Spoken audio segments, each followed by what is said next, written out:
Hi everyone, Josh Wasta here. Before we start the brand new graphically novel project, Rhett Conversations, just a couple of housekeeping notes. First of all, when we were recording this, we didn't have our theme yet, which you will hear in 1 second, done by our house band Vandello, and specifically with vocals by Jared Adam, and it is awesome.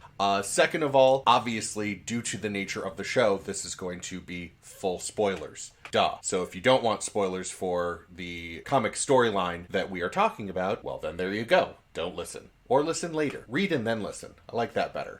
Thirdly, if you're looking to be a guest, if you have a comic book storyline, if any of you are interested in contacting us, retconversations@gmail.com. Well, enough of me. Let's get back to, well, me. Take it away, Vandello.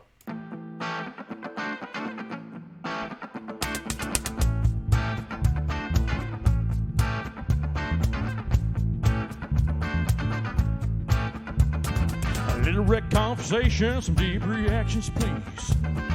All this comics narration ain't elating me. A little more talk, a lot less read. A little fight, baby, is what I need. Close the trade, open up your brains. Explain it to me. Explain it to me, baby. Explain it to me. Hello, everyone, and welcome to the inaugural, the beginning, the first episode of Rhett Conversations. My name is Josh Wasta, a.k.a. Fallout Fieri, and I'd love to introduce you to my wonderful co-host, Leia Cameron. Hi, everybody. Hey, how's it going?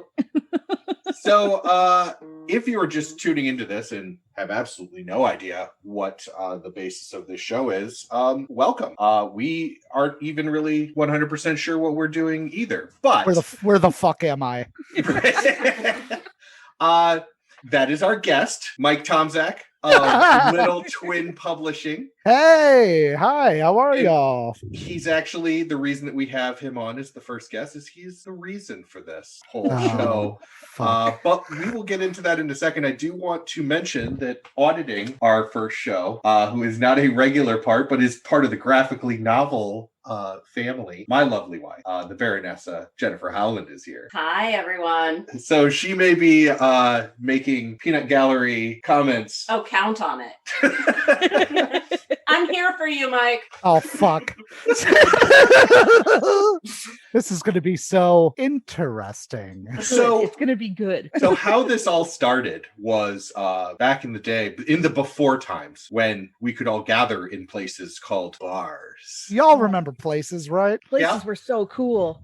There was a place called the Imperial Oak, which is a wonderful brewery in the Chicagoland area that we were all at. And Mike, at one point, it was that the Civil War movie was going to come out. And Leia and I, who are comic book nerds, were kind of talking about, okay, well, this is where they've gone with it. And I was talking about how I actually really liked the comic book Civil War. And Leia was telling me I was wrong.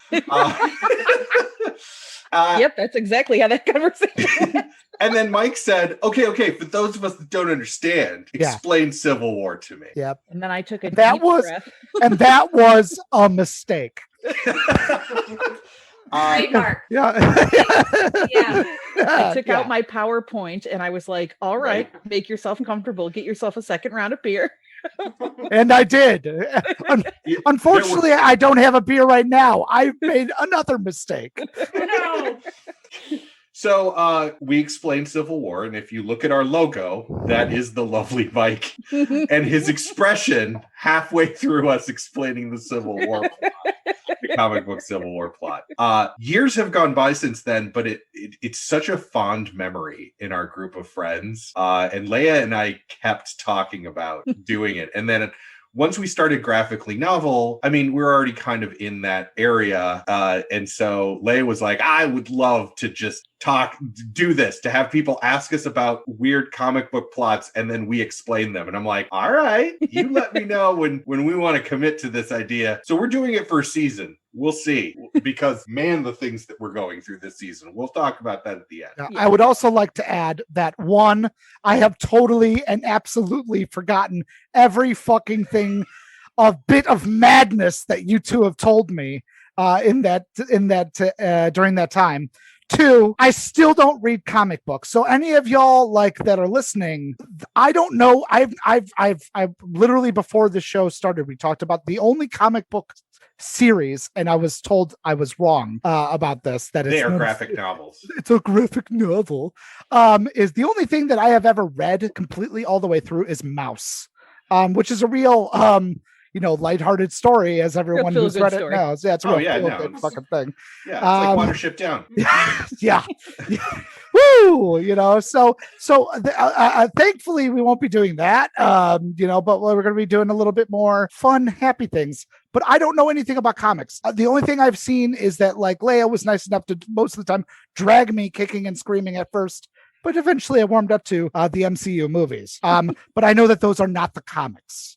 Right. So for all of y'all listeners out there, I really just don't. I don't fucking know comics. I don't particularly give a fuck about comics either. I'm sorry. I know that it's super cool. I know that people enjoy them, but for all intents and purposes, so that all of you know out there, I don't know fucking fuck all about this shit. So there we go.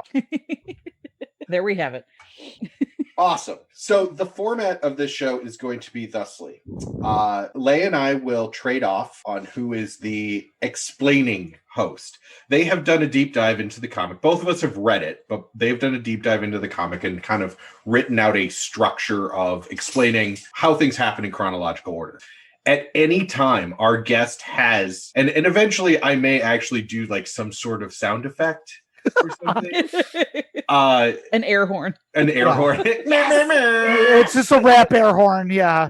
To ask a question, clarification, what the fuck, who thought this was a good idea, whatever the question may be, the guest has full rights to pull the emergency brake on the show and ask a question. The person that answers that question is the host that's not doing the full explanation. In this case, today I will be explaining, Leia will be the explanation. If she needs a lifeline, she can always reach out to me, but that is my time phone to a friend. Talk. Yeah. At the end, I will try in my explanation to kind of keep my opinion of the story out, to just kind of say this is why the other host, who can fully talk about their opinions, is throughout. And then at the end, I will give this is kind of my history with it, and this is what I think of the comic. The guest at the end will tell us how good of a job we did, or if they're just more confused. I'm sure y'all are going to do great. So that is our format. I expect nothing but the best. Today we will be doing, as we did so many years ago, Civil War, which was an ongoing series. It was a 7-issue series. It was supposed to be 6 parts, went 7, from 2006 to 2007. So away we go. So we start by following the New Warriors. They are Stop! Who the fuck is that? Thank you. So, the New Warriors... Oh, sorry. Go ahead. Leia, who are the New Warriors? The New Warriors are excuse me. They are a kind of, I would say, slightly lesser known superhero team. They've got, let me see if I can remember who was in it. The important person that was in it was Nitro, who basically his okay, hold on. I'm going to stop you Nitro for was a the second. villain. Okay, so is this like a fucking Wish.com knockoff of the Avengers, basically? Yes. Yeah, kind of. Yeah, so they're I'm sorry, they were fighting Nitro. He was not in the New Warriors, to be clear. They were one of the people that he was fighting, or that they were fighting, was Nitro. Nitro's superpower is that he can like explode. Sick. Moving on. So this particular incarnation of the New Warriors actually started in June 2005, and was basically put together specifically to do this to them in Civil War. And the idea of the New Warriors is they are a C-level superhero team that is running a reality show where they have a camera crew with them like cops. Wait, what? What the fuck? Really? Because there was, keep in mind too, this is what you said, 2006. Yeah. that this started. So it was like kind of the heyday of reality shows. Oh. And that was kind of the thing that they were going for, was like, because remember when that was like a huge thing? That was kind of what they were. I don't know. I kind of blacked out during that time and didn't really watch a lot of television. So sure, but I mean, I believe you. I understand. I was in college at that point. So yeah, to give you an idea of the level of heroes these are, this is Speedball, Namorita, who is Namor's cousin, Microbe, and the Night Thrasher. Yeah. And the superhero team that they come across and start fighting are Cobalt Man, Coldheart, Speed Freak, and Nitro. Whoa. So there's Speed Freak and Speedball? Yes. Yes. Obviously, don't think too hard on it. There's also a young Avenger named Speed, but that's for another episode. Yes. Okay. I'm sorry. Continue, please. At this point, they bust in, big fight, superhero fight. I'm not going to describe the fights in any of these because it's superhero fight. But why? Is it just like, yo, you're a superhero, I'm a superhero, but I'm cooler than you? No, I'm cooler than you. No. Meh. Like the Cobalt Man through Nitro are villains that they have found. Oh. Who are literally hanging out in a house. Well, so kicking it. Oh, okay, sure, yeah. So they bust in with their camera crew, and that's a felony, but okay. Start fighting all of the supervillains. At one point, Namorita confronts Nitro, who is a Captain Marvel villain, who says, "You're playing with the big boys now," and does his explodey power. Except normally his explodey power is like, I don't know, like a grenade. This is like a nuclear bomb. Okay. It goes off in Stamford, Connecticut. It kills 612 people, including an elementary school. Yes. Because America really gives a shit about those. But moving on. So after that happens, the A-list superheroes show up for cleanup and trying to find survivors. Including the X-Men, who show up, and there are immediately, as they are there, Sentinels that land.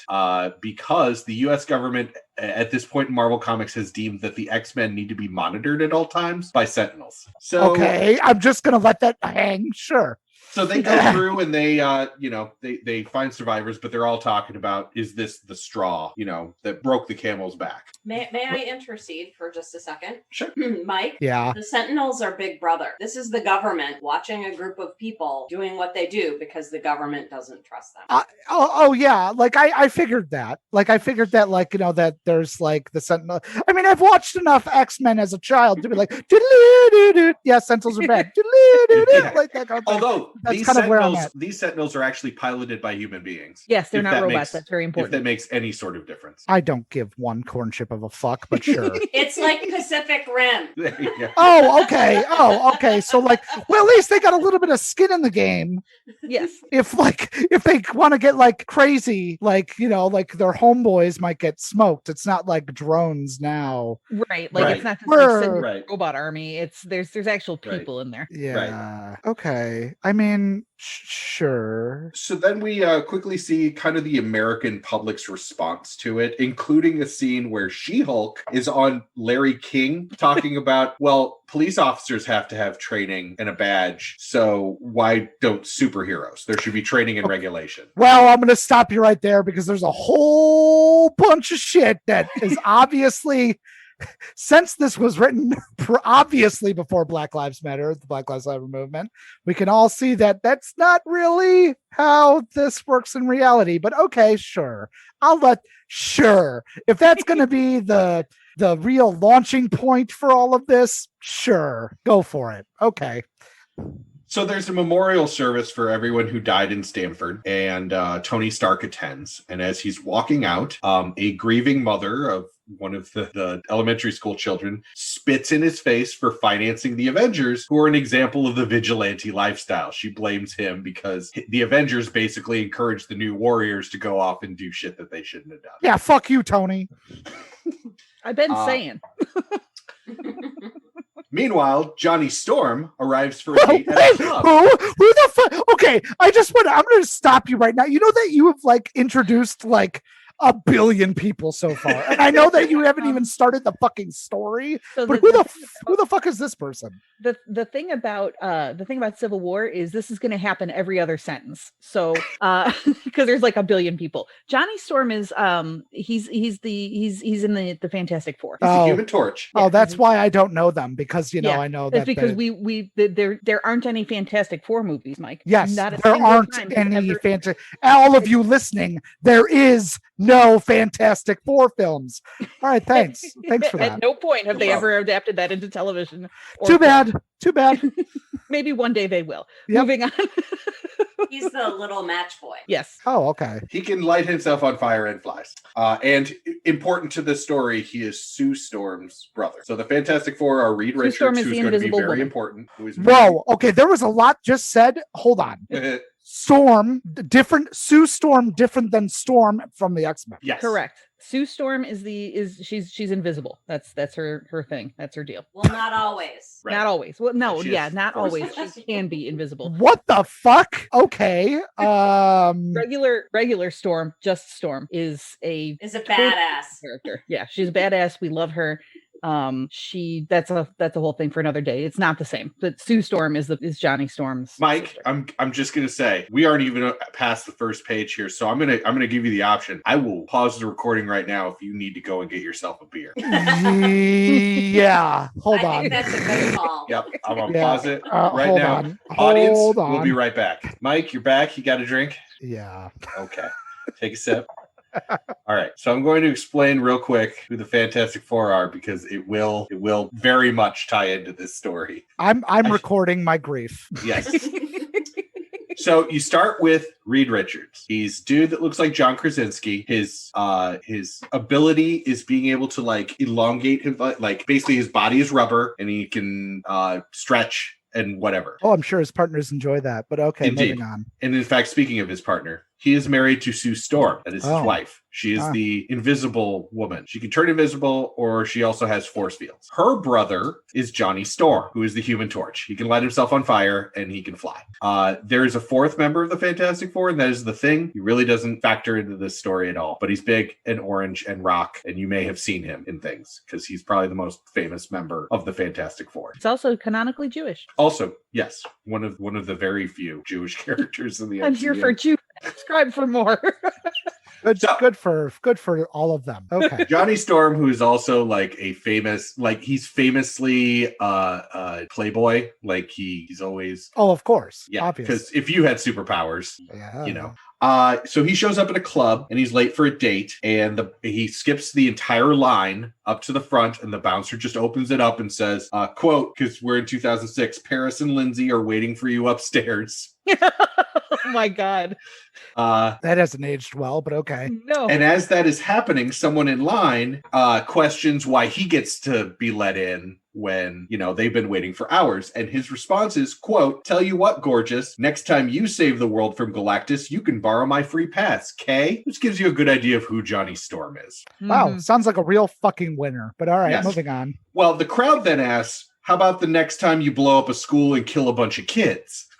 Ooh, spicy response. Yeah, the crowd was not having it. The crowd was not having that at all. And the line then turns ugly, smashes a bottle over Johnny's head, and beats him into a coma. Got that coming to you, you piece of shit. All right, cool. Fucking power to the people over here. Meanwhile, back at the Baxter Building, which is where the Fantastic Four normally are, it's their fortress, it's their base. Reed Richards is hosting a large superhero meeting where they're discussing a piece of legislation that's already been introduced to Congress called the Superhero Registration Act, which is about to be voted on. Okay. There are That's- several that's- arguments. That's not how laws pass, but okay, I'll allow it. That's fine. That's okay. Like they would have known this pre. Okay, I'm not even gonna fucking try. It's fine. You watch Civil War, so it's kind of like that, but a little different. Yeah. Yeah. Okay. So like, is this now? Okay. Hold on. I have a serious question though. Like, Yes. because this is me from me knowing the haptic feedback of like what comic books are. Okay. The Mutant Registration Act. Is this a separate piece of legislation in the universe of Yes. superheroes? Yes. Yes. Yes. But why would they need that? Don't you think that's kind of redundant? The Because Mutant not everybody's Registration reading the Act. same books at the Sorry. same time. Wait, okay, hold on. Say that one more time. No, I was joking. I just said not everybody's reading the same books at the same time. There has to be some kind of registration act in any given book at any given time. Oh, okay. So that's really the answer. Sure. The Mutant Registration Act technically in Marvel never passed. It was a big thing, and we'll get into that because the X-Men are like approached in this whole storyline, and they really bring that up. They have some thoughts and feelings about that for sure. They sure do. But for this is basically like they know it's being drafted in the House right now, and it's about to go up to basically be sped through Congress. Okay. Because that's what you want to do. Yeah, obviously. I mean, because we've seen in American society that, you know, we're only reactionary and we only make laws when, you know, bad things happen. But I mean, who's to say? Whatever. It's fine. Hey, this is look, fine. It's superhero registration, not something trivial and unimportant like COVID relief. Yeah. Oh.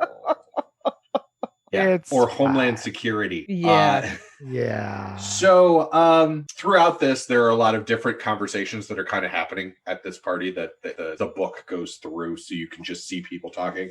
So you find out that Doctor Strange will have a compromise because he's not technically, I mean, he is an American citizen, but he has whatever his temples are all over the world. So he's kind of an ambassador to Magic Land. Like they're not. What? Okay, sure. All right, I'll allow that. Okay, moving on. No, just don't even fucking answer. Just keep going. Well, keep I'm in sorry. mind, this is just an American, this is just a United States thing. Unlike the movie Civil War, where it was the United Nations. So this is just the United States. And in fact, some superheroes leave and go to like Canada and France to be like, go fuck yourselves. Seems legit. So Luke Cage and Wasp. Luke Cage is pretty well known. He's bulletproof. Yeah, He had I've a seen- badass Netflix show. Yes, he did have a badass Netflix show. That's true. I watched that Netflix show. Wasp is Janet Van Dyne, who is married to Ant-Man. Yeah. So she can shrink. Technically a mutant, but they never talk about it. Okay. So they're discussing the utter ridiculousness of superhero civil servants. And like what it's going to be like to be a superhero, but also have a pension and vacation time. My 401k. Because that's all part of this. I guess, yeah. Patriot, who you will see soon, is basically a mini Captain America, is the best way to describe Patriot. Okay. Black. Okay, cool. Yeah, cool. Floats the idea of Patriot actually has a very cool storyline, but we will discuss that later. Okay. He brings up, he kind of floats the idea of what if we all go on strike? Okay, that would have been a cool storyline. Okay. I'm assuming that doesn't happen. Well, no, to which everybody else is like, and then the supervillains just basically destroy like everything. Okay, so no one at any given point goes, maybe we should get a supervillain registration act going. Nobody thought of that. Nobody thought, hey, maybe these guys fucking suck. Maybe we should arrest them, not the people that are actively trying to save humanity from. Well, they're always getting arrested. They just always escape. Fuck you. Moving on. Sir, we do not make the news. We just report it. Right.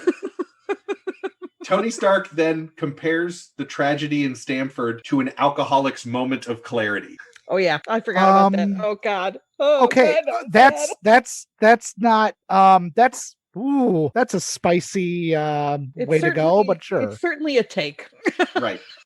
So then Spider-Man arrives and basically starts talking about, okay, well, we don't even know how many heroes, if this passes, are just going to hang up their tights and be done. And like, oh, okay, so what I do is now illegal unless I work for the government. I don't want to work for the government. I'm just done. Okay. That's a very libertarian stance, but all right. That's legitimate. Okay. Well, all right. And his main point is that like Sue Storm is like, well, we've all been public and didn't have secret identities for years. And he's like, you also live in a gigantic tower with a lot of security. I have a wife in a house. Yeah. Okay. So all of these things have been discussed. Move on to the helicarrier, which is the giant thing in the sky. That Yeah, I know what that is. Yeah. Shield endangers people by flying over New York, which is where it is right now. 6 miles over New York, in fact. Oh, okay, cool. Captain America meets with Maria Hill, who was Fury's second in command, is now in charge of S.H.I.E.L.D. because Fury has been missing for quite some time. Wait. Okay, so Nick Fury, head of the S.H.I.E.L.D. is missing at this point. Okay, so Yeah, same reason like in the movies? For reasons he has fucked off, and nobody's really sure why. Okay. I'm gonna say that it's probably because he also wants a vacation, like in the movies. But okay, that's fine. Because right now I want a vacation. So So Maria Hill asks for Captain America's take, and sure, he predicts that correctly that it will split superheroes right down the middle, and it will force them to go to war against each other. Because Steve ain't dumb. He said the thing. Right. He said the title.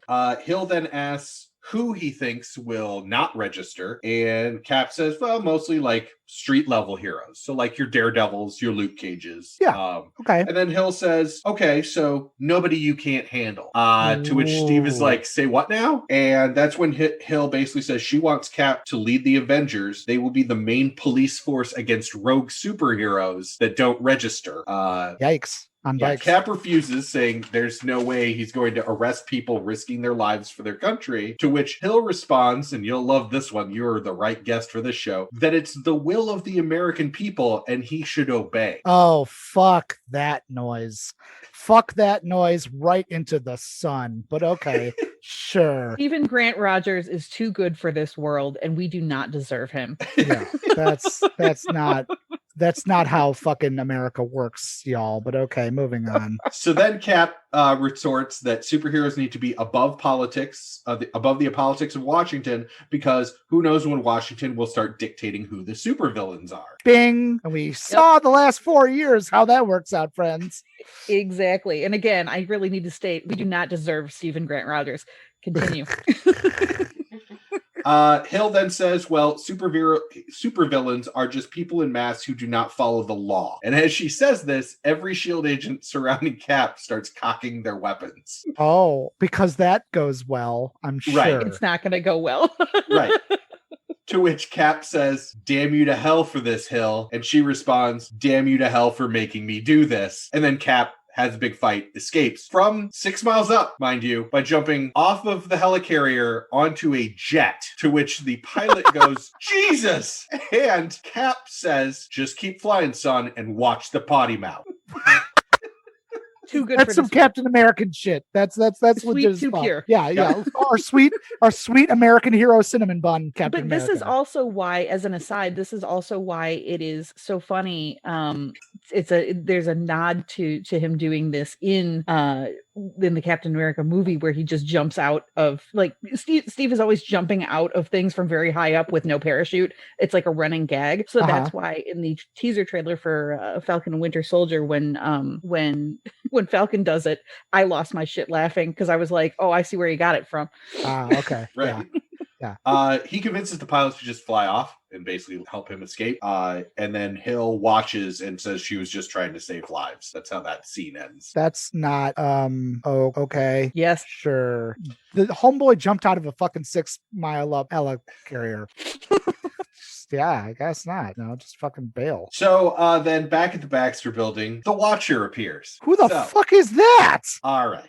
Okay. So okay, well, hold on. do Back you at the recall- Baxter building. Baxter building is where all of that's Where all the superheroes where the have Fantastic gathered Four and- kick it. Yeah. Yeah. Okay. I gotta get it. Okay, go ahead. So the Watcher is, do you remember, it was Guardians of the Galaxy 2, I believe. Do you remember Stan Lee's cameo in that? Yeah. Giant-headed That's the- dudes. Giant-headed dude. Yeah. running around in space. Wasn't the Those are the didn't in the Watchers. background the Collector had one? Did he have one? I don't remember. I don't think you might be thinking of something else. But point being is their job is literally to watch everything in the universe all the time. Like that's they're kind of a unknowable cosmic accounting force, I guess.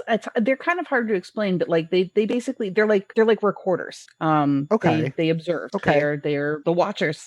They watch. Right. So in case any superhero wants to go and fucking audit their taxes, they can go, hey, Watchers, you know that I pay a receipt from the gas station on December 15th, 1979. Yeah. Yes.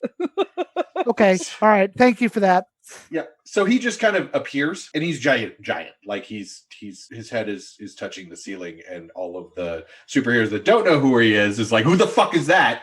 And Doctor Strange explains that he is a watcher, and he only appears to record moments of great change and upheaval, and that his presence is not a good sign. You generally don't want them. You don't want them involved in your business. They should only be watching if they are coming to like do get a something. front row seat. Yeah, if they're coming to get a front row seat, you are in the process of fucking up or about to fuck up. Okay. So This should have been their first sign. Okay. It was not. They did not. They did not. They did not Okay. see the signs. It did not open up their eyes. Once again, fuck you, number 2. for instigating the Ace of Base protocol. Okay. So back in Washington, D.C., the president meets with his cabinet to discuss Captain America going AWOL. And this is where you also find out, just as a fun aside, that after having the pilot land the jet in a football field, he took the pilot out for burgers and fries because he's Captain fucking America. I'll just keep repeating it. Do not deserve. Continue. That's awesome. Okay. Sorry. So the cabinet discusses the controversy supporting the Registration Act, which as of this moment is going up for vote. It has not passed yet. Okay. And what a problem Captain America not following this brand new law is going to be. Sure. To which you find out that Tony Stark, Reed Richards, and Hank Pym, Ant-Man, are in the room, and they basically tell the president to leave Captain America to them. Okay. I get it. Okay. Over the course of the next 72 hours, 15 villains are found basically beaten to shit and trussed up for S.H.I.E.L.D. Agents to find. Looking at this, Maria Hill surmises that Captain America is no longer working alone. Okay. Reed Richards and Sue discuss the inevitability of this happening. Sue seems more sympathetic to Captain America and asks about, what a project is that Reed is working on that's just labeled Project 42. And Reed says he can't discuss it because it's classified. Okay, well, we all know where that comes from. Project 42 is just the meaning of the universe. It's fine. Right. Yeah. Okay. And then Sue goes to visit her brother Johnny in the hospital, who is still in a coma. Oh, poor Johnny being a prick.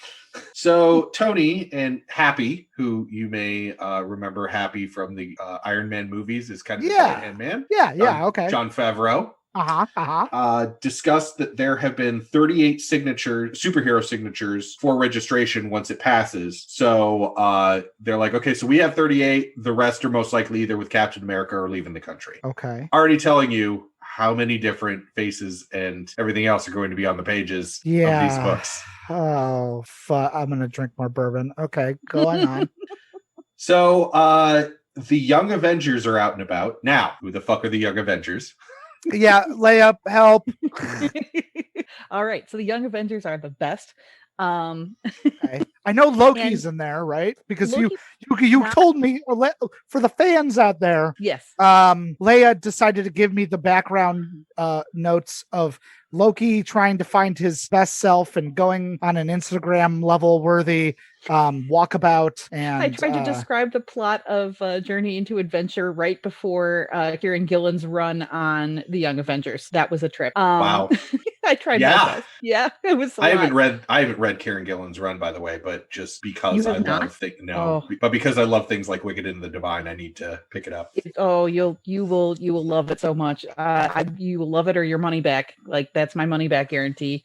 It is maybe one of my favorites of recent years. So Young Avengers at this point in time does not actually include Kid Loki. Okay. Young Avengers at this point in time are Wiccan and Speed. Remember? Okay, I know them. You know them because I've yelled about them in your living room. It's okay. I WandaVision is a hell of a drug. I love it. Yeah, it's cool. Okay. Yeah. So we have Wiccan, we have Speed, we have Cassie Lang, otherwise known as Stature. We have who the fuck is that? What does she do? She's Cassie Lang. You've met her. She was in. She's Ant-Man. the little girl in Ant-Man. Okay. All right. Yeah. All right. She's Scott Lang's daughter. And she ends up getting superpowers of her own. Where she can get really big. Wait, really? Yes. It's a whole thing. Okay. Yeah, it's fine. Don't worry about it. She gets a hold of some Pym particles. Wacky shit ensues. All right, cool. I don't think, let's see, we don't have America Chavez at that point. We do have Kate Bishop, yes? Yep. Kate Bishop and point- Patriot are the last. And Patriot, yes, that's who I was. Hulkling is a half Skrull. You remember the Skrulls, yes? They're the folks that can From change. Captain Marvel? They can change their like body type and shit like that, right? They were like being like genocided against someone. Someone was committing genocide against them, right? Yeah. So it was basically Captain Marvel. Talked about the Kree and the Skrull war. Yeah. And so Hulkling is half Skrull, half Kree. So he's the if Romeo and Juliet had a kid, he's that kid. Oh, how romantic. Okay, moving on. Cool. Also, Wiccan's All right, continue. husband, wife. Well, Wiccan's husband, because he generally projects as male. Okay, that's cool. Yeah, they're in the Gillen run, in the Kieran Gillen run. They're boyfriends. It's super cute. They're adorable. Oh, great. Yeah, it's really great. I'm glad there's LGBTQ plus representation in Marvel. That makes me happy. The Young Avengers, Kieran Gillen's Young Avengers run is maybe the queerest superhero teen story you will ever read in your life. It's so good. That's awesome. Okay, cool. Okay, so yes, that's who the Young Avengers are. Okay, thank you for keeping me up to date. All right, cool. So no they are captured by a SHIELD group known as Cape Killers, which are SHIELD has specifically designed Holy shit. task forces with tranquilizer darts to take down superheroes. Okay, that's that escalated quickly, but all right. Oh, it escalates even more because in order to get the others, but in order to get Patriot, they have to send in basically a gas bomb into the office building that he's in, destroying the entire first floor or top floor. Okay, so they kill a bunch of people? No, because there's nobody else in there. It's just Patriot, but there's a bunch of collateral damage. Yeah, I was going to say, if we're going to get fucking spicy about a school building getting fucked up and 611 people dying, we should probably also be kind of fucked up about property damage in this world. But I mean, sure, whatever. Okay. One would think.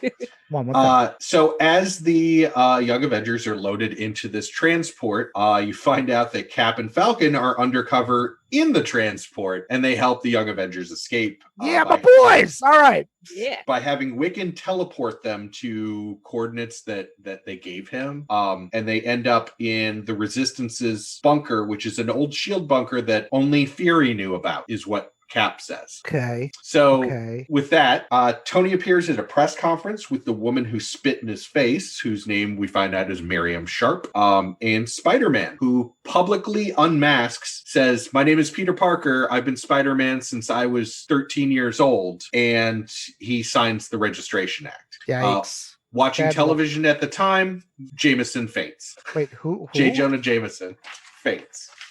Wait. The I want pictures of Spider-Man. Yeah. That guy. The editor. Oh, okay. Good. Yeah. The ending of Far From Home, the stinger from Far From Home. Yeah. That guy. Yeah. Yeah. Okay. Yeah. Okay. Just a note that I like to put in there because they do make sure to show what the response of J. Jonah Jameson was to Peter Parker revealing himself as Spider-Man, the man who has been working for JJJ for years and years. So. And listen, I don't want anything other than pictures of Spider-Man. Okay. I think that he might have a crush on him, and that's okay. He might be interested in his, his sweet Spider-Man licks, So stupid sexy Spider-Man. Yeah, super sexy Spider-Man. Exactly. All right. So the next three scenes basically show people trying to recruit. Reed Richards goes to Wakanda and tries to recruit Black Panther. Yeah, motherfucking Black Panther. Who's like, no, American matters. This is Wakandan matters. I don't want that. Your American government doesn't want that, and I wouldn't be on your side anyway. Yeah, so Wakanda forever. Wakanda forever. Fuck yeah. Wakanda forever. Hank Pym goes to recruit Doctor Strange, who basically Doctor Strange doesn't even meet with him. He meets with Wong, who is like, Doctor Strange left the country. He's in fact at his temple in the Arctic, going through a fast to hope that you come to your senses. Wow, that's some next level sass right there. Dr. Strange is preying on it. Holy shit, that's like some thoughts and prayer shit. Like I'm gonna fast for you so that you'll come to your senses. That's the level of fucking sass that I hope to ascribe to when I grow up. Okay. And Tony goes to Westchester to Charles Xavier's mansion and meets with Emma Frost trying to recruit the X-Men. Oh boy. She points out their history with what registration leads to and says the X-Men will be neutral in this. We will stay on at the Sentinels, since they're watching them 24/7, they've turned kind of Xavier's Institute into like almost a reservation. In fact, Emma calls it a reservation and says, yes. no, we'll stay in the reservation you've built for us and we'll stay out of your war, but we're not going to fight on either side. Okay, hold on, Josh. Leia, do they stay neutral? Do the X-Men stay neutral? Yes. You'll see. Okay. All right. Cool. I'm just hoping that, like, I was hoping that I could keep some allotment of the MCU universe over in a place where they won't interact with the storyline. It seems like they won't. All right, go ahead. And then when Stark tries to push, this may be the longest explanation, but Leia's a perfect person to do it. Emma asks where the Avengers were after the genocide in Genosha. Leia, help. Remember Genosha.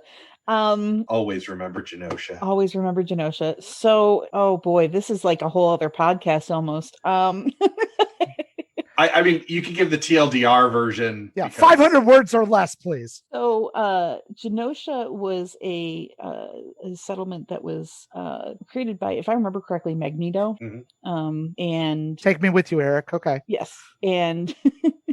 And it was destroyed real bad. And, okay, was it like a mutant country or something like that? Yeah, for all intents and purposes. Okay. So it was like mutant Palestine. Yeah, I was trying to think of like an allegory for that, and that was actually, I wasn't going to go there, but yes.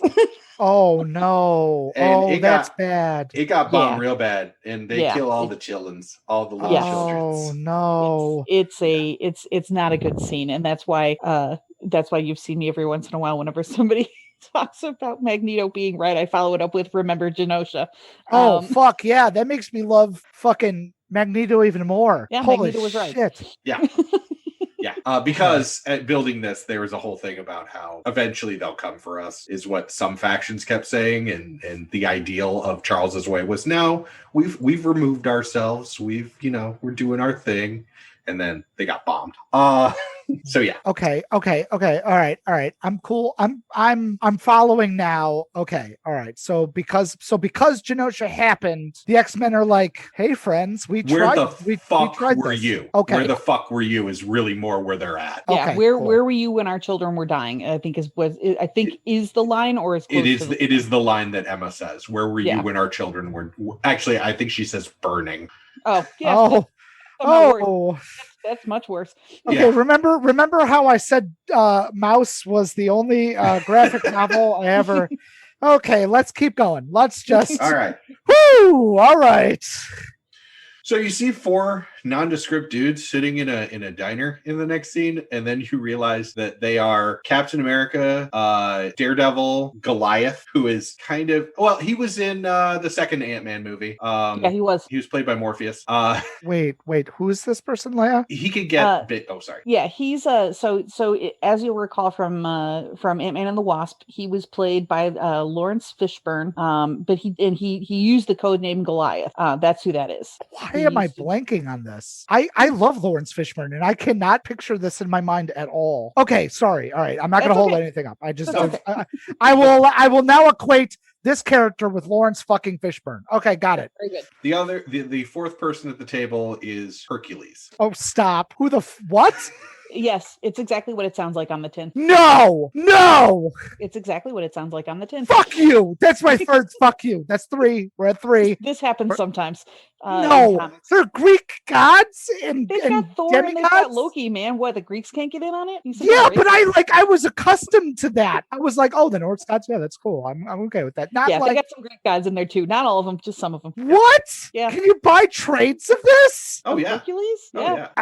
Okay. I would not call him a very popular character, but he does exist. Yeah, and he's an Avenger. I mean, like on and off. Yeah. Really? Yeah. Yeah. Oh. There are some real C-level heroes that have been Avengers. Okay. And also people you wouldn't expect, like Beast was an Avenger. Well, that's because Beast is incredible. Moving on. Okay. So as they're sitting there and talking about why they're in makeup, it's because they have gotten a hold of Nick Fury, and Nick Fury has set up new identities for all of them, for basically the Resistance. That's really nice of him. Okay. So Fury's on the Resistance's side. Okay, good to know. All right. Elsewhere, Johnny Storm wakes up from his coma. So Tony lures Cap's Resistance basically to a trap, basically to a building is on fire, and so there might be people in trouble. And Cap's team, the whole Resistance, shows up. Finds out too late that it's a Stark Industries building, and that it's a trap. Wait. Okay. So Tony burns. Oh, wait. He's a billionaire. Okay, go on. Yeah, this is where the first face-to-face occurs of Iron Man's team and Cap's team. Okay. Tony offers Cap and his group amnesty if they just drop everything and join the registration. Oh, how sweet of him. Okay. Cap refuses, and Like Tony asks for just 5 minutes to convince him and offers his hand in a handshake to basically be like, give me 5 minutes, handshake on it. Cap accepts the handshake, but palms a Nick Fury created tech scrambler onto Tony and basically shorts out all of his power armor. Oh, shit. And big fight ensues. Wait, so he shorts him out and then is like, everyone's like, fuck you, 5 minutes of murder. Okay. Yes. Yep. 5 minutes of murders. Yes, absolutely. Maria Hill, who has been monitoring all this, says to release codename Lightning, and that is when Thor appears, fighting on behalf of the pro-registration people. Thor in. So I'm going to pause, and I'm going to say, as a person for the listeners, just so you know, friends, I'm really into old folklore and things along those lines. Thor isn't really the brightest of people, of gods, even in the like old stories and the Eddas and stuff like that. So it makes sense that Thor would be like, yeah, sure, dudes, I'm gonna go. I'll help you out. Okay, yeah, cool. Okay. Cool. None of that will help because you're just about to get really, really upset. Oh, okay, cool. I'm excited. Cap is beaten down, and Falcon grabs him and calls for a retreat.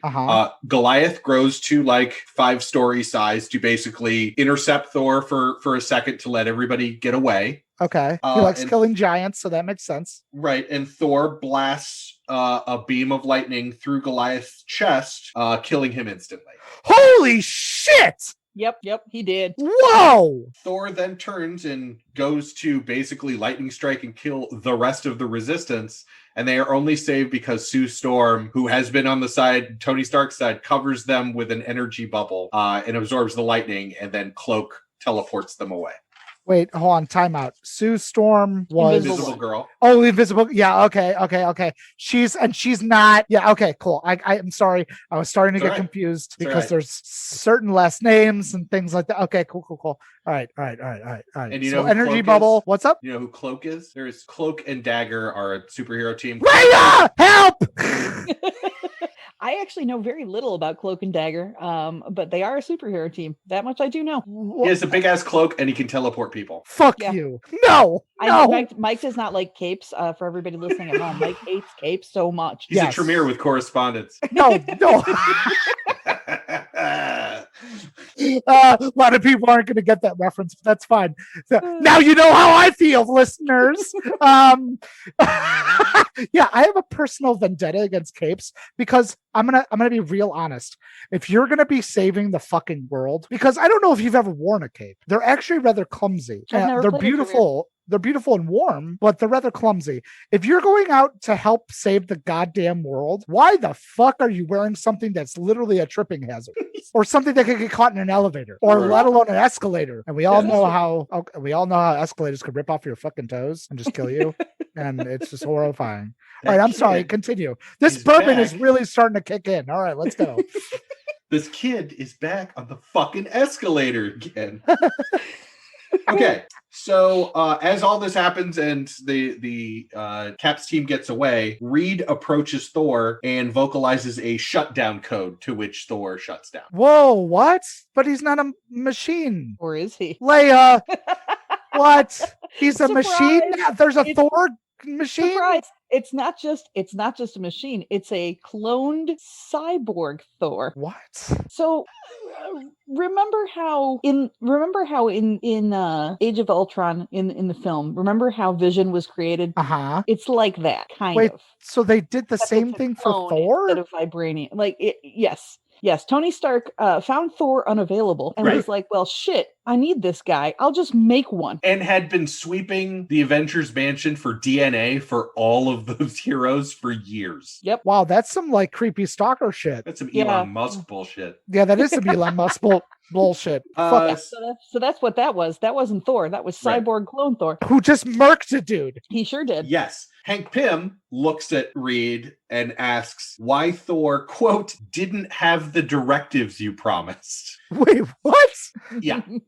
And because he's upset because Thor just murdered a dude. Yeah. And then Reed is ignoring Hank, goes to explain to Sue, like, no, this had to happen. Let me explain. And she just says, do not talk to me, and walks away from her husband. And rightfully so, because he just murked a dude. Yes. So back in Avengers Tower, Hank Uh-huh. Pym is talking to Peter Parker and the Wasp Uh-huh. about how he, Tony, and Reed had cloned Thor, and the parts that they couldn't fully clone, they made into basically a robot, and that there were supposed to be like protocols to make it act like the real Thor, including not killing, and apparently that didn't work. Yeah, you just murked a dude. Yeah. Peter Parker points out that this is not what any of them signed up for, and Yeah. asks Hank Pym if they chose the right side. And rightfully so. Okay. Back at the Resistance, there's a scene where people are wanting to leave to ask for amnesty because now they're killing people. Yeah.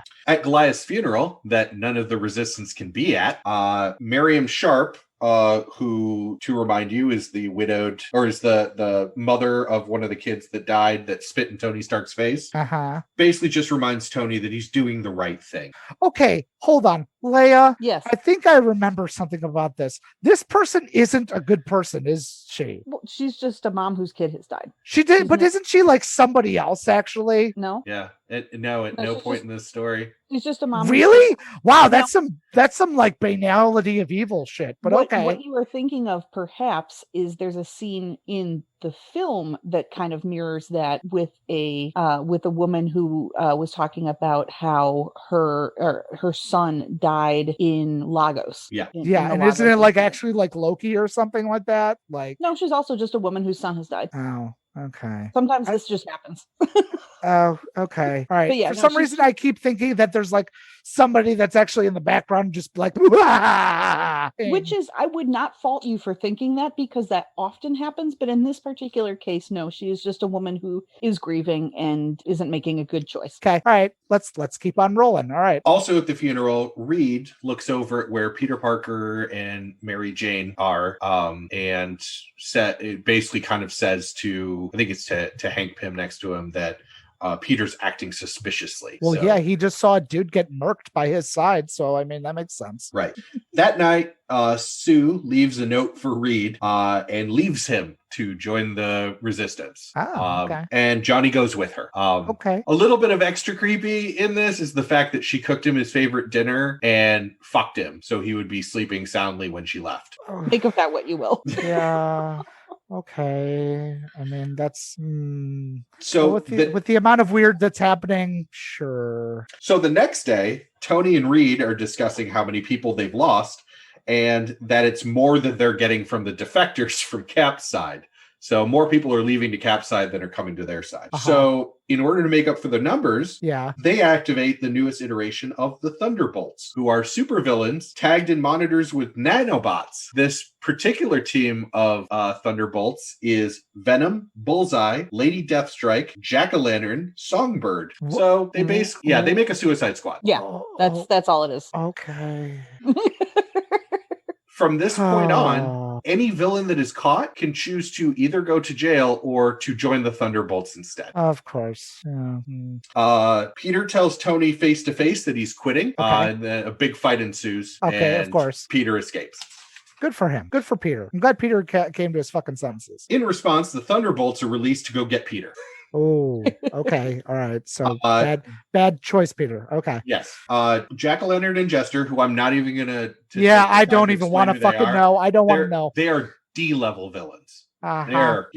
But they get the jump on Peter, and they're about to capture him. Oh. And bullets go through both of their heads, killing them. Holy Exploding their shit. heads. Just before he passes out, Peter recognizes that he's just been saved by the Punisher. Oh, okay. Yeah. The real Punisher, not the flag that's on the back of many pickup trucks in this area. Yeah, Right. no. Like actual Punisher, like Right. motherfucker gonna punish Punisher. Yeah, okay, Right. cool. The one that would actually look at police officers and say, you should follow Captain America, not me, or you're bad cops. Yeah, exactly. Yeah. In fact, Because believe like we live in a society of laws. I Right. believe he actually comes out and says that in a somewhat recent run where he was like, "Hey, ding dongs." He does. Because they have a Punisher symbol on their cop car. Yeah. So back at the Resistance, Punisher, who is not supposed to know where the Resistance is, brings in a very beaten up Peter and yells for a medic. Wait.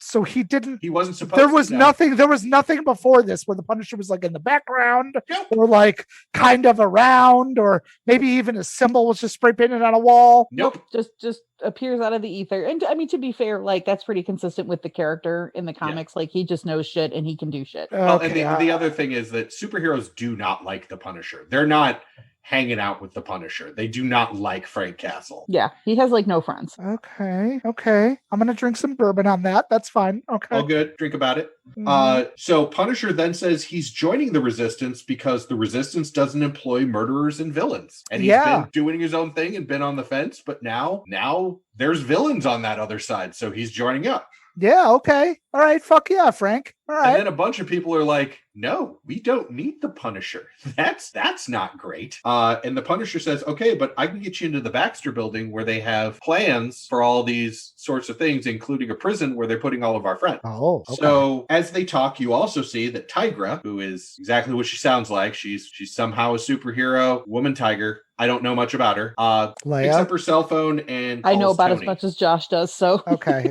she looks kind of tigery. Right. I would figure. Yeah. She picks up her cell phone and goes to a side area and calls Tony to basically be a spy. Oh, what the fuck, Tigray lady? So Daredevil is arrested. Reed All begins to have like kind of doubts, and he talks to She-Hulk, who is Jennifer Walters. She's wonderful. She's also a lawyer. Like that's her job. She is green and very busty and a lawyer.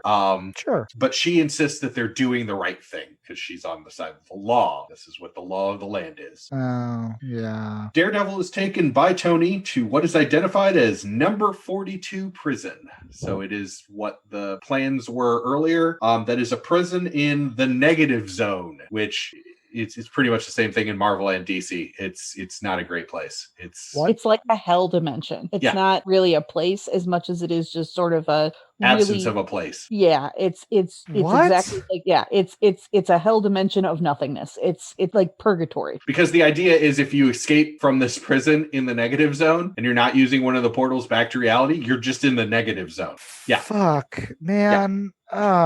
Okay. I'll allow it, I guess, but I didn't know that there were dimensions. Oh yeah. But okay.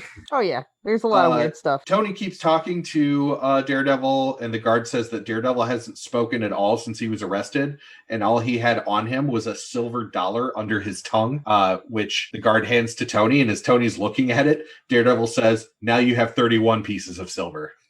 Oh shit! It's treated. Hank and Wasp discuss the 50 state initiative, which is what they're going to be doing with all these superheroes that register, and that is assigning superheroes to each state. Wait, so you're going to gentrify states with superheroes? Well, you're going to assign superheroes to states. Yeah, let's be real. It's gentrification, okay? Nobody needs to be in Nebraska, okay? There's no crime there. So Reed and Tony talk about the situation, and it's revealed that Reed has been talking to the president of the United States, who has promised that once Johnny and Sue are brought in, they will not be arrested, and that the president has given Tony 12 immunities to dole out as he sees fit once all of this is over. Okay. Seems pretty sus, but all right. Punisher breaks into the Baxter building with Captain America on comms, Of course. and steals all the information on the prison. Hell yeah. Sue visits Namor. Whoa, what? Namor. We have not met him yet. He is the. I guess is he? He's I can never MCU get this Aquaman. straight. Well, yeah, he's the equivalent of Aquaman. But he was the first mutant, or Yes and no, I guess. because Apocalypse was the first mutant. But anyway, yeah. But yeah, he's the equivalent of Aquaman. He lives under the sea. He's kind of a whiny little bitch. Sometimes he's a villain, sometimes he's not. He's flip flops quite a bit. Okay. Is there like a test that you have to take to become a villain? Like, is it like you have to get like your licensure for villainry? Like, well, like sometimes he serves as a villain in some of the Black Panther comimics. Because he has another country that Wakanda's always butting heads with. Right, because like Atlantis is like right nearby Wakanda. The coast of Wakanda, yeah. Yeah, and so like so it's basically like welcome to Marvel Geography. So there's like a UN problem with fucking Wakanda and Atlantis. And Atlantis, basically. And Latveria that And Latveria. Dr. Doom owns, but that doesn't come up in this whole thing. I don't know. Shut the stop. Stop. We're breaking him. Okay. So anyway. All right. So superheroes own country. I mean, I knew that like Black Panther had Wakanda and he was the king of Wakanda and all that stuff. That's cool. That's fine. I'm fine with that. But like there's other superhero based countries. Yeah. Latveria is like Dr. Doom's place where he toots as he pleases. Yes, and, he is a dictator of Latveria. Yeah. Okay. Dr. Doom, the guy who the only thing I know about him says that he toots as he pleases. That's the only thing I know. And he was an engineer, right? Yes. Aerospace engineer. He owns a country? He runs a country and toots as he pleases. Probably not well. I'm assuming not well since he's a villain. He's very doomy. And then there's Madripoor, and then there's actually quite a bit of fictional No, don't tell me that. Don't. Okay. All right. Yeah. Point being, it does not exist. Right. And also Namor has been sniffing around Sue for a long time, even though she's married. That's something that's important to remember, is that even though Namor doesn't look like it, he has a huge boner for Sue Storm. Like you can see it from space. Okay. Like a Mr. Potato Head level boner. Yes. Yeah. Okay, cool. So Sue visits Namor to ask for Atlantis to join the Resistance, and not only does he refuse, but he's like, how dare they send you just because they know that I have a thing for you. Back at the Resistance, they're planning the assault on the number 42 prison. Okay. During this, Diamondback, who I don't even know who that is, but they're a superhero of some sort, brings out two villains that I also don't know, Goldbug and the Plunderer, who basically say they want to join the Resistance because they want to level the playing field. Like the other side is taking on villains, but we don't agree with that side, so we'll join your side. Okay. Before they can finish that sentence, the Punisher immediately executes them.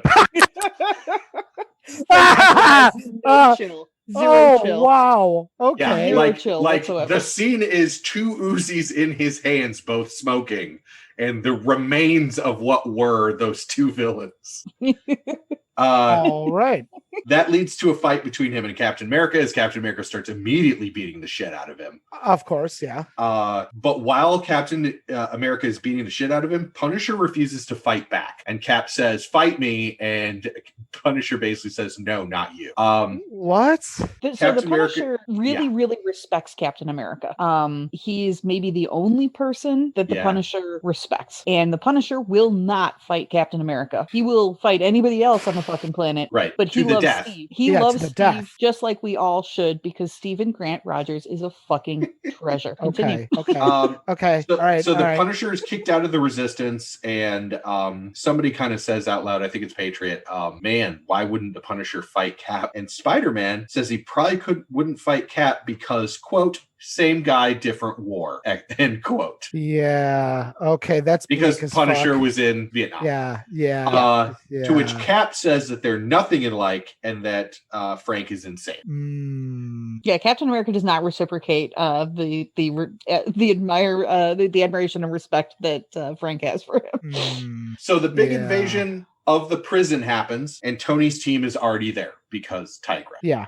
However, Cap reveals that he knew about Tigra spying and had his own spy, at which point Hank Pym kind of walks forward and everyone's like, but you were one of the founding members of this whole thing. And then it's revealed that it was Hulkling, who is part Skrull, posing as Hank Pym, and that Hank Pym's been knocked out and basically been captured months ago.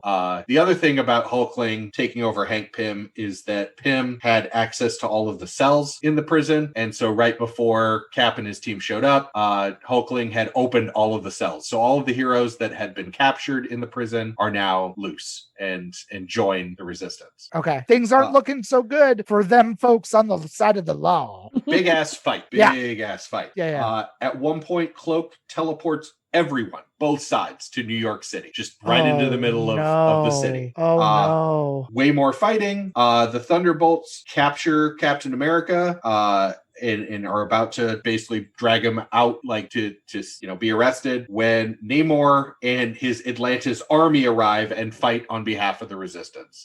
Sweet Namor.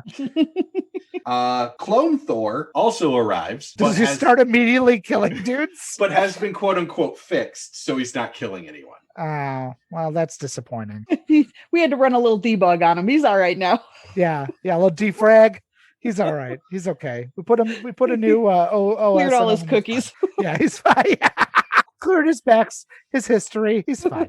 He's fine. Okay. Taskmaster, who you would know who that was if you played the fucking Avengers game that I bought for you and Meredith. Don't worry, he's coming in Black Widow. He's coming in Black Widow, and you will learn about him then. Okay. Because I will tell you. Taskmaster, yeah. Who is Taskmaster, Leia? So Taskmaster is his whole thing is that he can replicate anybody's fighting style if he sees them do it once. So like he is able to fight using the style of Captain America, or using the style of Black Widow, or using the style of Iron Man, or whoever it is. Like that's just his thing. He can immediately copy your fighting style and use it against you. This was used to greatest effect in the second season of Heroes, and it was one of the highlights, because that was somebody's like hero ability was basically muscle memory.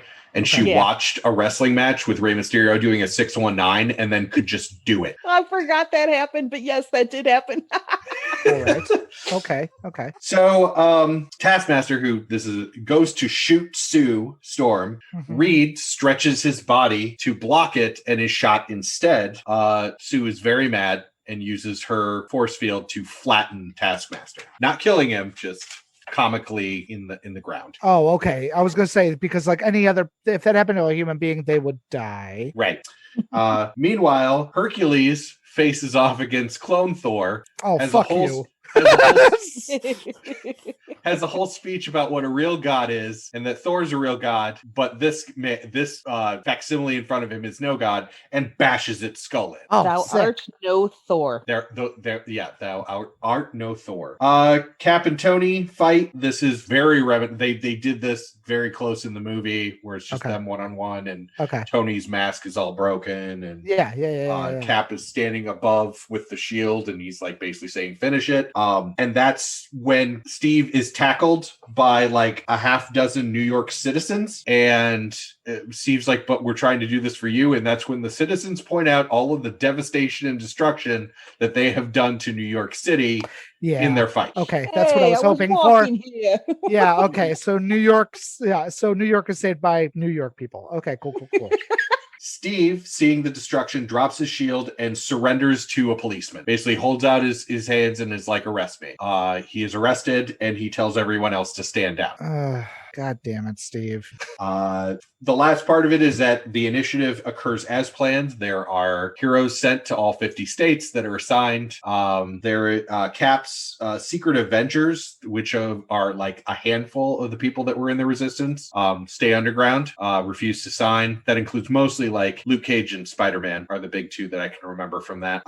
Cap awaits trial. Sue comes home to Reed, and Tony is made director of S.H.I.E.L.D. Ew. End of storyline. Wait, that's it? That's the whole fucking thing? That's the story. There's a lot of stuff that comes out of it, to be sure. Right, yes. As we had explained to you back in 2016, sitting at that table at Imperial Oak.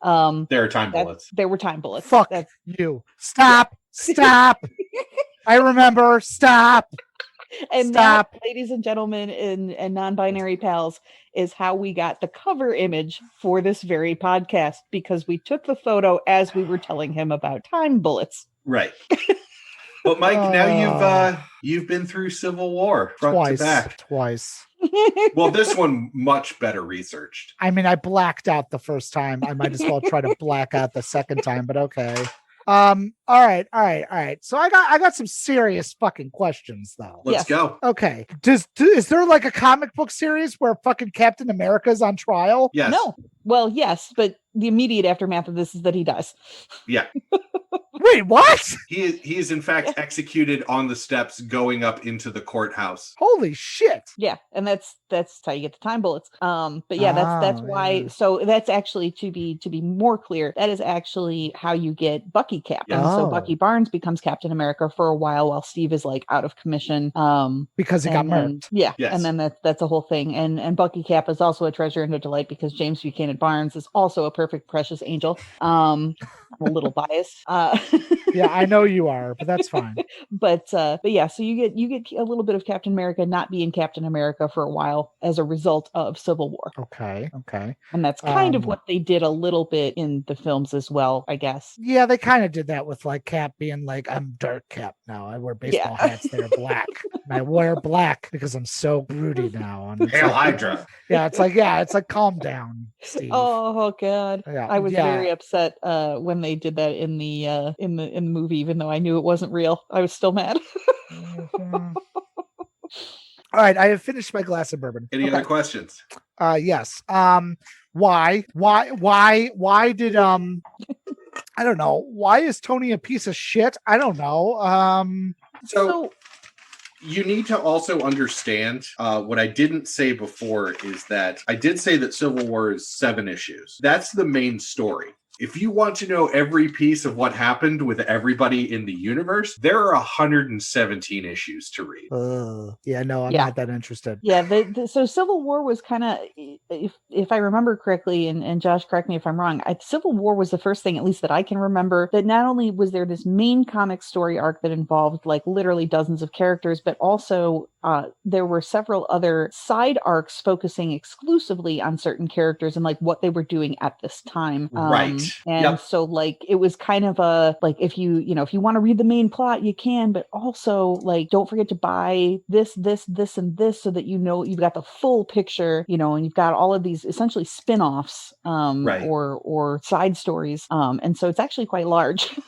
So Okay. there are spin-offs of Spider-Man specifically to know why Peter revealed himself, why he turned, like basically it's like additional material. Sure. Kind of fill out the story. Like Yeah. I really like this character, but I want to know what they were doing. Like Wolverine has his own, isn't really involved because he's in X-Men, but Well, speaking he has- of which, speaking of which, you said that X-Men were fucking involved in this and y'all didn't fucking bring them up again. So hold They on. I'll let you had- finish, Josh, but then we need to talk Yeah. about that. Well, no, they had their own series throughout this as well, as did X Ah. Factor. So What the fuck is X Factor? It's a whole other X-Men team. Like there are several different mutant Yeah, teams. much like the Avengers and how they have like there's the Avengers, there's the East Coast or the West Coast Avengers, there's the Great Lakes Avengers, there's the Thunderbolts, blah blah blah blah. The X-Men also have like little subgroups of X-Men as well. Okay.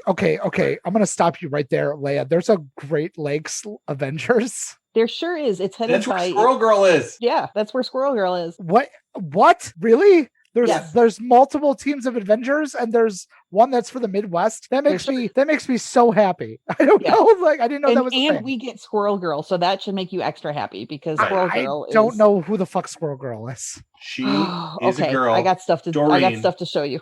with a gigantic tail that her power is she has the powers of a squirrel and she could talk to squirrels. She's She can amazing. also defeat Thanos. Yes, she's defeated most of the major villains that it has taken large teams to defeat because she's amazing. She is the greatest in-joke in Marvel. Yeah. What? And What? she's actually a really good character. Yeah. I did not start getting into Squirrel Girl until the past couple of years, but she's actually a really, really good character. Like it was, I feel like she was originally kind of a joke, but they made her cool. And, Doesn't she hang out more so on like the Deadpool side of Marvel? I mean, like, I know they've had team ups. yeah, they've had team ups, but like I know, God, she was most recently with like what, Ms. Marvel? Yeah. And Yeah, I'm Ms. blanking on Marvel, who- Miles Morales. Thank you. Yeah, that whole team, basically the new kids all I'm have cool with their own that. team. That's Yeah. cool. That's cool. It's pretty awesome. And actually there's some stuff on Disney Plus. I can't remember the name of it off the top of my head, that has all of those characters, because it also has America Chavez, who we do not deserve. My personal favorite as well. America Chavez is just amazing. Yeah. Anyway, the only big like kind of secondary comic book series to this that I would ever really recommend is called Frontline, and it is everything that is happening during Civil War as reported by human reporters in the Daily Bugle. So it's like following reporters trying to investigate and report on what is happening with all of this bullshit. Ooh, that's kind of cool. I like that idea. That was a pretty cool storyline. Yeah, I bet that is, because it's kind of like piecing together the actual storyline from humans. Right. Well, yes, it's also showing like the mere mortal, view of what happened. See, and this would be a perfect point to have Hawkeye show up and be like, I don't know. Hawkeye supposedly dead. Is he dead during this, or is he just retired? Because he shows up later. Anyway. Okay. Yeah. All right, hold on. Okay. Speaking of which, let's get to the point. What the fuck happened to the X-Men during this time? Other than the fact that they were like, where were you when Genoa was burning? Like that kind of thing. Like they have their completely separate own line during Civil War, where it's what's going on with the X-Men, basically. And it's that Beast is basically very subtly working for Cap's side, and Bishop is working for Tony's side. It's a whole thing, but all the other X-Men are basically like, yeah, no, this is very much not our fight. Okay. So it's like a proxy. It's kind of like a proxy war, but not really. Right. Meanwhile, the only thing that Wolverine is doing during all of this is that Nitro, the guy that exploded all the way back in the beginning, obviously if his power is to explode, he can reform himself, and he disappeared. So Wolverine's entire story is hunting him down during all of Civil War. Okay. And being like, you did this. Right. Which is why Wolverine isn't involved at all, because he used to be an Avenger and he used to be all the other things. And he's usually in every fucking book at this point in 2006. Well, just like he was in every goddamn film since 2006. So it's fine. Right. It's just okay. I hate you both. Wait, are we done with your questions? I no, I'm sure there's more. Hold on. I just wanted to say that. I really didn't want to end it. I just wanted to say that. I just wanted to establish that fact that that you did this to me not once but twice. This one with 8.5 pages of notes. Yeah, the fact that you did research to ruin my life is fucking golden. Okay. All right. So I have some questions as a non-comic book viewer, and I'm going to ask you both them this question, okay? All right. Would you recommend this to people that don't know anything about comic books? No, absolutely not. My original thought back in 2016 was, yeah, absolutely. And reading through this, there are some good parts of this, but I think it falls apart about halfway through once you start having characters do things that they wouldn't typically do. Like, you have to vilify certain people, and my problem in that case is once you go to a certain level, you can't come back from that. Technically, Hank Pym, Reed Richards, and Tony Stark are all responsible for the death of Goliath. They created a thing, they couldn't control it. I don't care who built the gun. They built the gun and it didn't have proper safeties on it. They are responsible for that. Clone Thor is a weapon that they released, and then at that point, what do you do without a major redemption arc, which they don't have? They killed people. Yeah, they are no longer superheroes. Yeah. They no longer follow those ideals. As the Punisher brings very close. Like, if you want to be the Punisher, sure, that's that type of superhero. Yeah, but Goliath, Oh, go ahead. I was saying Goliath was a good dude doing good things. He was not a villain. He was not, he was technically breaking the law, but it's like jaywalking is a law, Sure. Right. So, yeah. Yeah, no, one thing, the piece of criticism that gets leveled at Civil War quite a bit, which I feel is deserved, is that a lot of people are acting wildly out of character. And as Josh just said, people are kind of doing stuff that they really wouldn't do and or can't be redeemed from. Mhm. So like a lot of it is just kind of even though Civil War definitely had an impact in as much as that it spun out like a billion really important plot lines that came after that. Okay. And actions and things that took place as a direct result of things that took place in Civil War. But I feel like the character development in it is considered non-canon, if that makes sense. Okay. Right. Well, Sure. and So, like, from the beginning, Maria Hill's actions, this Maria Hill is not like any Maria Hill I've read in any other comic book. Ever. Right. Okay. Yeah. And she's kind of a main catalyst because the shield portion of it kind of pushes everything along. But for some reason, once Nick Fury disappears, Maria Hill's like, okay, well, I'm going to be a fucking dictator. Like, it gets bad. Yeah. Okay. So for people that have never read this comic book, it's kind of not a good place. If you're just starting to get into comic books, this isn't a good place to start. This isn't a good place to be. Okay, cool. I would not ever throw the Civil War story arc at someone who had little to no knowledge of comics and been like, totally check this out, dude. Like, no, I'm just setting them up for failure at that point. Okay, that's really good to know because Right. people like me probably wouldn't make sense for me to, if I all of a sudden, because of your madness, both of you decided that you sparked some weird spark in me to go, oh, I'm gonna go buy comic books. This is obviously not where I would start. Okay, cool. I would not for beginners. I would Okay, find, not for beginners. Cool. Right. I would find something, as I tout my other show, but I would find something that you like in media and try to find something that fits with that.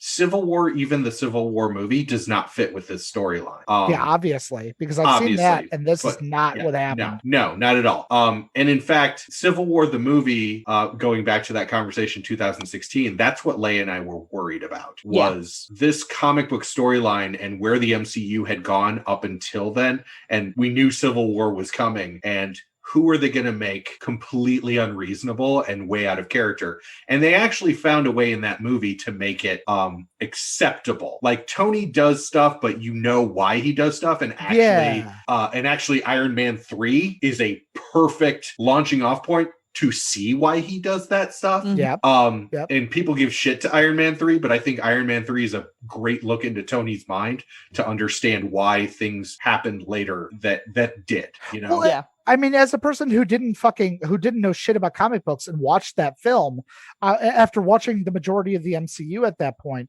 I was like, oh, I get it. I don't agree with it, but I get it. I'm always I'm on Cap's side in this, but I totally fucking understand why he's like, no, we can't kill an entire fucking countries, just demolish an entire fucking country for fucking whatever bullshit that's gonna fall out of the sky. Right. Like, I get that. Like, I get that trauma. I get that fucking and that's what makes me appreciate Tony in the MCU. It's not what makes me appreciate him in the comic books. And there are much better representations of him in the comics, especially when they lean into Tony at his core is what's referred to as a futurist. So at any given moment, he's running scenarios for what the next few moments will happen and what will happen after that. And life and reality are a chess game to him. And so as moves happen, he's looking at the most likely scenario for where it's going to move next. And he's trying to either divert the flow towards a more positive outcome or prepare for things that are inevitable. And that really came after Civil War as almost a response to how out of character he was in this. Okay. So retroactively, they were trying to say like, well, he kind of saw how the tides were going and he had to go with the flow in order. And they do it better in the movie because he says, we need to sign this now and we need to ratify it later down the road. Once we've proven, our value, will have more stakes because the Robert Downey Jr. Iron Man is a futurist Iron Man. He's always looking at the angles and where things are going to go. Okay. So we're establishing that fact, and we've kind of discussed this. And thank you both for your ideas of what is going on. So now I have a question for both of you. I'm going to start with Leia. Leia, what is the most absurd fucking nonsense that you consider absurd fucking nonsense in Civil War that you look at and point at and go, this is why this is bad. Like, this is why, like, even if it like helped out storylines later on down the road, even if it fucking did it, even if it fucking sucked your dick and did your taxes, what do you look at in Civil War and go, that's so wild and ridiculous? So that- probably for me, my side beef is that Black Widow is on the side of the Registration Act. Why is that important? It's not. She shouldn't be there. Okay, why? Again, it goes to people acting wildly out of character, and Natasha is a complex character in as much as she's very secretive, but she had a traumatic upbringing and spent a lot of time working for the bad guys essentially, and so part of the reason that she joins up with the Avengers is because she wants to be good, to do good, and she's also somebody who's been subjected to a lot of mind control and brainwashing over the course of her life, like over and over and over again. And so to me, as somebody who's a fan of that character, it makes little sense that she would be on the side of not necessarily mind control and brainwashing, but like authoritarian, like micromanagement. Uh-huh. It really makes very little sense and it just kind of grated at me while I was reading it, because it was a case of where I was like, she wouldn't do that though. She wouldn't do that. Okay. In terms of sheer ridiculousness, like one of the wackiest things, I think it would be a tie. A tie between. I still am not over Clone Thor, to be honest. I had completely erased Clone Thor from my brain meat until. Don't worry, I have too with this bourbon. With rereading everything, and I was like, oh God, that did happen, didn't it? Oh God, that was so bad. Because it was totally out of the blue. It was completely unethical. It wasn't just a clone, but it was a cyborg clone, which made it worse. Yeah. Also, like, okay, I don't know if you know, where is Thor during all of this? He's there's a whole thing happening in his comics for Asgard. Much the same as the Hulk isn't in this, and in fact, Hulk has been removed at this point off planet. He has actually been shot off planet, but we'll get to that later in this season with our World War Hulk episode. Oh God. Okay. But same reason that they had to remove them in Civil War, the MCU movie. You got Thor and you got Hulk. That's a whole lot. It's a whole lot to have. Okay. Yeah. Okay. Yeah. Basically, they were removed as players on the board because otherwise it would be over very quickly, and they wanted to make this a storyline that was epic and not 3 pages of people just getting the shit kicked out of them and be like, the end, credits roll. Right. Okay. Clone Thor is probably across the board my worst part of this, because I would imagine that Tony Stark is the kind of asshole to hold on to his friend's DNA. Step 1. That's a little creepy. I'm not gonna lie. Yeah. I do believe that Tony Stark might be, at least this Tony Stark, might be the kind of asshole to clone and half robot a copy of his friends to win this. I do not believe that Hank Pym and Reed Richards would go along with it, especially as Leia brought up the ethical part of it. Hank would have an issue with. Yeah, like Hank is a pure scientist. Like, he's not right.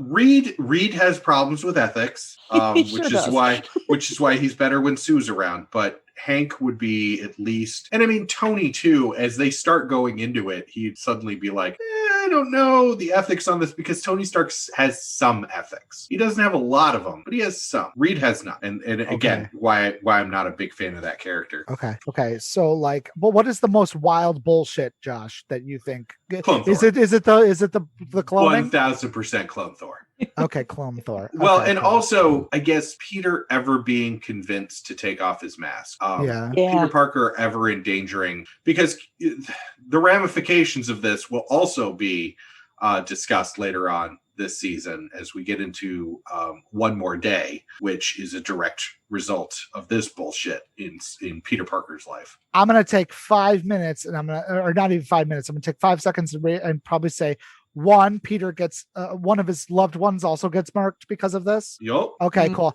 I figured, which would then trigger all of his trauma from good old Uncle Ben dying. Yep. Okay, and then I'm assuming that like makes him either become like either a villain or like go into like some sort of weird spiral. Weird spiral, absolutely. That ends with That would definitely qualify as a weird spiral. Yes. Yeah.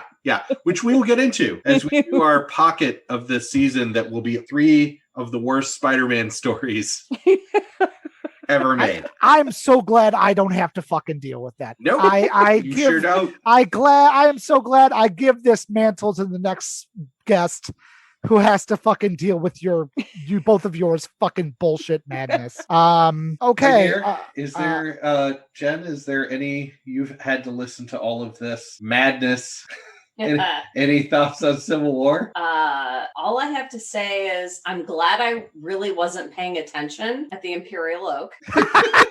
2, I'm glad I saw the movie and not read this comic. Same. And 3, I'm totally with you, Mike. And this is usually my stance on our other show. Is like, why? How is this allowed to be a thing? Yeah, that's kind of where I'm at. Like, because like what I know about the MCU, a lot of this stuff just seems wildly out of character. And it is. Okay, cool. I'm glad I'm like I'm glad that even me as a novice to the world of comics and someone who doesn't fucking read comics and all that stuff, I can it was so wildly out of character that even someone like me who just kind of knows the world from just kind of being around Leia and you. I was about to say, yes, right. Every time Mike is exposed to me, he learns more whether he wants to or not. Exactly. That makes it so that it was so wildly out of character that even me kind of goes, wait a minute, that doesn't make any sense. That's kind of weird. Yeah. Okay.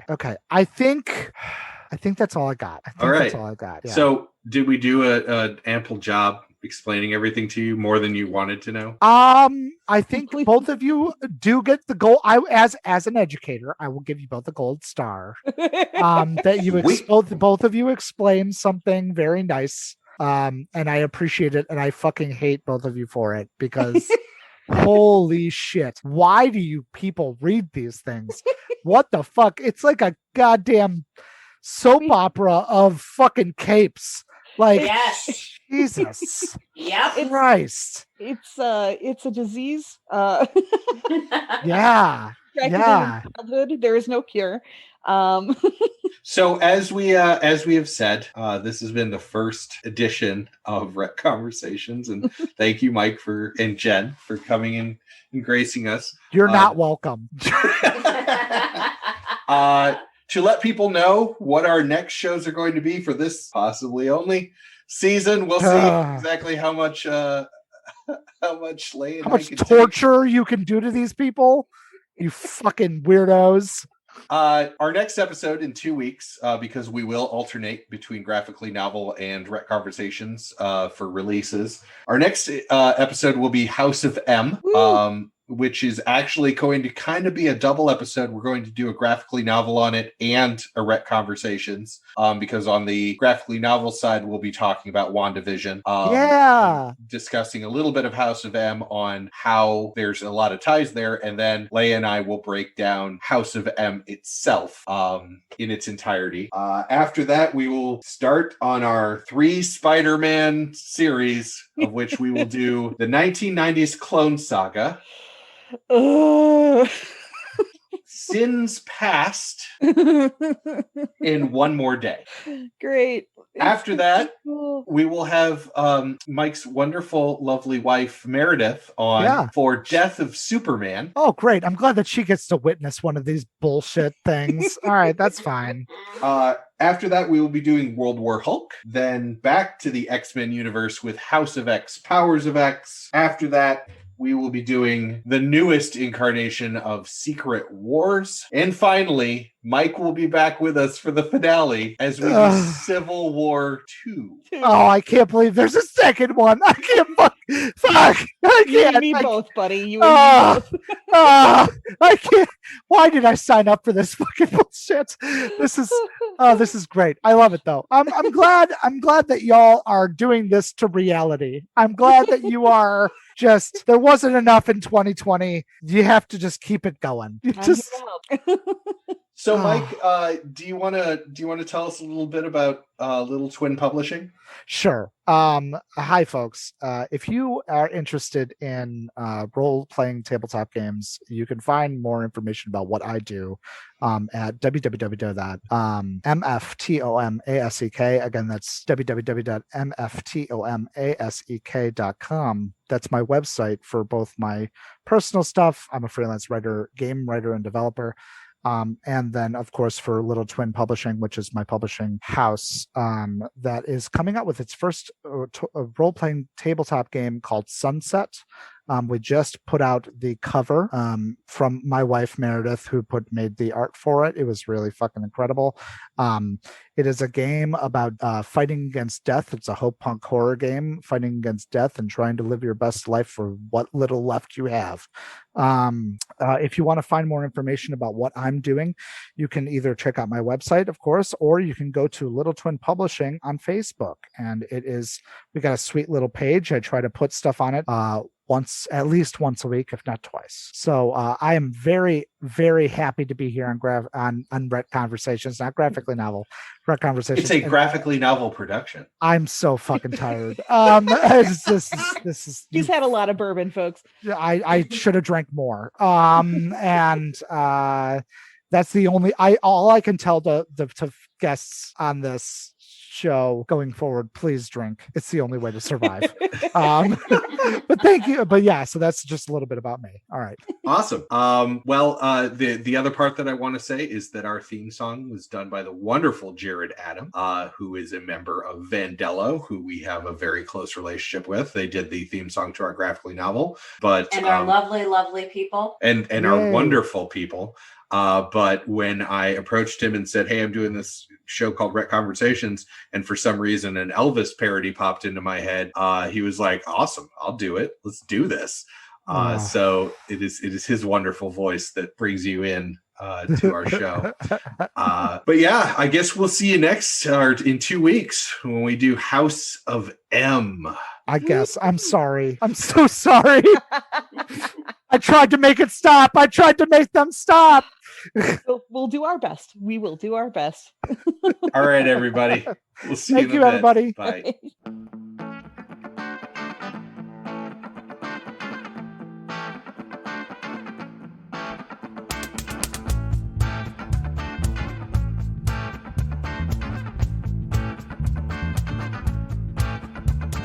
A little wreck conversation, some deep reactions, please. All this comics narration alienating me. A little more talk, a lot less read. A little fight, baby, is what I need. Close the trade, open up your brains. Explain it to me. Explain it to me, baby. Explain it to me. Explain it to me, baby. Explain it to me.